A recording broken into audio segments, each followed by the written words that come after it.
तेव्हा एक अतिकर्मठ ब्राह्मण आपल्या मुलीला वर शोधण्यासाठी सकाळी सकाळी घरातून बाहेर पडला असताना त्याला ज्ञानेश्वर महाराजांचे दर्शन घडले. ज्ञानेश्वर महाराजांना पाहिल्यामुळे आपल्याला अपशकुन झाला, विटाळ झाला. त्यामुळे आपले सैचे स्नान करण्याची वेळ आली. आता सैचे स्नान करणे म्हणजे कपड्या व जोड्यासह इंद्रियाने स्नान करणे, याला सैचे स्नान म्हणतात. मुख देखोनी विरक्ताचे स्नान जो करे.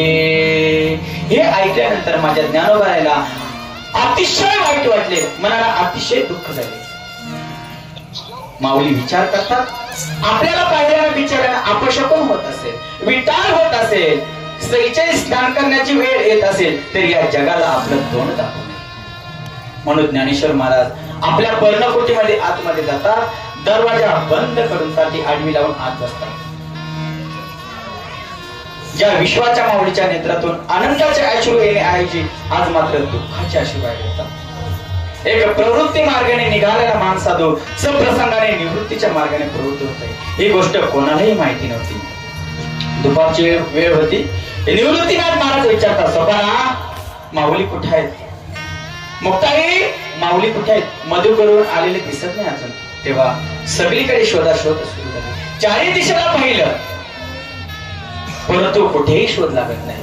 परंतु माझी मुक्ताबाई माऊलींच्या पायाचा मागोसा घेत घेत घेत त्या पर्णकुटीमध्ये जातात. आतमध्ये डोकावून बघितलं तर ज्ञानेश्वर महाराजांनी काठी आडवी करून दरवाजा बंद करून आतमध्ये बसले होते. माऊली विनंती करतात, माऊली मुक्ताबाई विनंती करतात, माऊली ताटी उघडा ना. सरपंच काका आले, माऊली ताटी उघडा ना. माऊली निवृत्तीनाथ आले, ताटी उघडा ना. परंतु माऊली ताटी उघडली नाही. माऊली विचार करतात, आज मात्र काहीतरी गंभीर कारण दिसतंय.